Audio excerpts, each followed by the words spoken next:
आपके लिए असली सफलता क्या है? अच्छा दिखना, अच्छा स्वास्थ्य, अच्छी जॉब या फिर लोगों के द्वारा प्यार पाना? दरअसल इसमें कोई संदेह नहीं है कि ये सारे पॉइंट्स सफलता की तरफ इशारा करते हैं, पर एक ऐसा फैक्टर भी है जिसके बिना ये सब अधूरा है और वो है वेल्थ। जैसा कि हम सब जानते हैं, wealth leads to success, success leads to a fulfilling life. एक सक्सेस सर्वे के रिजल्ट के मुताबिक वेल्थ क्रिएशन 78% जिम्मेदार है आपकी सफलता को निश्चित करने के लिए, जो कि बाकी फैक्टर्स से सबसे ऊपर आता है। लेकिन सफलता पाने के लिए हमें मेहनत के साथ साथ एक पावरफुल प्लान की उतनी ही आवश्यकता होती है जैसे जीने के लिए ऑक्सीजन, क्योंकि वही हमारी मदद कर सकता है वेल्थ क्रिएशन के मुकाम को हासिल करने में। आमतौर पर हर आदमी के पास दो तरीके होते हैं अपनी इनकम को बढ़ाने के लिए। पहला होता है लिनियर इनकम और दूसरा होता है रेसिडुअल इनकम। लिनियर इनकम में एक सामान्य आदमी पैसे हर घंटे काम करने के हिसाब से कमाता है, यानी कि वो जितने घंटे काम करेगा उसी के हिसाब से उसकी इनकम बढ़ती रहेगी। लिनियर इनकम हासिल करने के लिए हर इंसान को बहुत ज्यादा समय और धीरज की आवश्यकता होती है और कठिन परिश्रम के बाद उसे काफी कम इनकम प्राप्त होती है। वहीं दूसरी तरफ रेसिडुअल इनकम किसी कठिन कार्य से पाई गई किसी पेचेक की तरह नहीं होती और न ही इसमें आपको लिनियर इनकम की तरह अपने काम की शुरुआत हर हफ्ते या हर महीने शुरू से करनी होती है। दूसरे शब्दों में कहें तो रेसिडुअल इनकम एक पैसिव सोर्स ऑफ इनकम है जो कि आपको समय की सीमाओं से मुक्त कर देता है। रेसिडुअल इनकम में आपकी इनकम कंपाउंडिंग रेट से बढ़ती रहती है।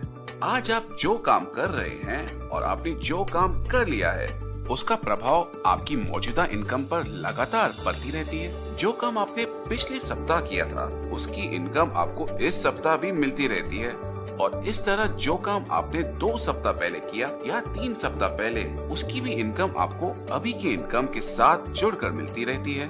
कहने का मतलब ये है कि आपने एक्टिव वर्क तो काफी पहले खत्म कर लिया होगा, फिर भी उसकी वजह से आपकी इनकम लगातार बढ़ती रहेगी। रेसिडुअल इनकम की शुरुआत फ्रेंचाइज बिजनेस से हुई। उदाहरण के तौर पर आप मैकडॉनल्ड्स को ही ले लीजिए। मिस्टर रे क्रॉक, जिन्हें फादर ऑफ फ्रेंचाइजिंग कॉन्सेप्ट के नाम से जाना जाता है, उन्होंने 1955 में मैकडॉनल्ड्स की स्थापना करके फ्रेंचाइजिंग मॉडल का एक नया तरीका निकाला और मैकडॉनल्ड्स को अपने सफल फ्रेंचाइजिंग मॉडल के कॉन्सेप्ट से एक सक्सेसफुल मल्टीनेशनल कंपनी बना दिया।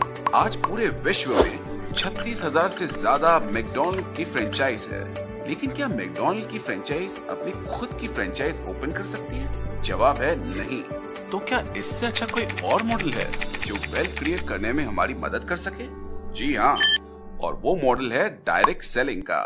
डायरेक्ट सेलिंग के फ्रेंचाइजिंग मॉडल को लोगों ने अंतर्राष्ट्रीय स्तर पर अपनाया है, लेकिन डायरेक्ट सेलिंग के बारे में अधिक जानकारी पाने से पहले हमें ट्रेडिशनल मार्केटिंग को समझ लेना उचित होगा।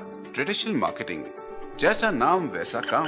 ट्रेडिशनल मतलब age old concept. Traditional market में मैन्युफैक्चरर डायरेक्टली कंज्यूमर्स तक नहीं पहुंच पाता।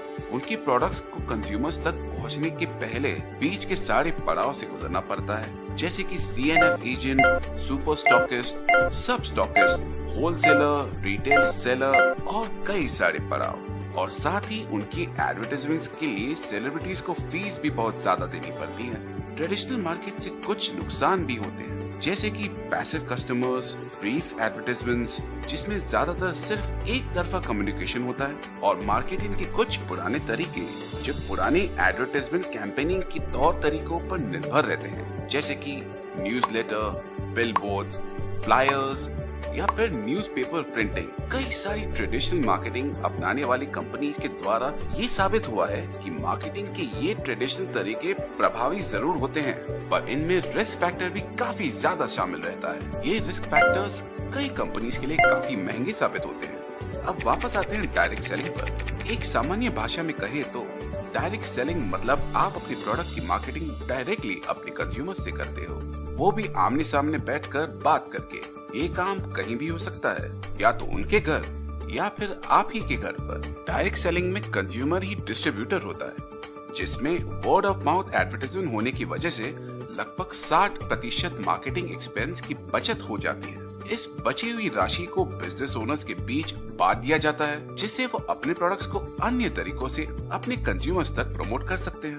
डायरेक्ट सेलिंग का फायदा कुछ इस प्रकार है। प्रोडक्ट्स की मार्केटिंग सीधा कंज्यूमर्स तक, फेस टू फेस इंटरेक्शन, घर से काम करने की आजादी, महिलाओं का सशक्तिकरण। तो आइए नजर डालते हैं डायरेक्ट सेलिंग की 3 महत्वपूर्ण बातों पर। डायरेक्ट सेलिंग में सारे डायलॉग सेलर और बायर के बीच में ही होते हैं। 10 से 30 मिनट तक प्रोडक्ट ट्रेनिंग सेशन होता है और सेलर खुद ही कंज्यूमर होता है।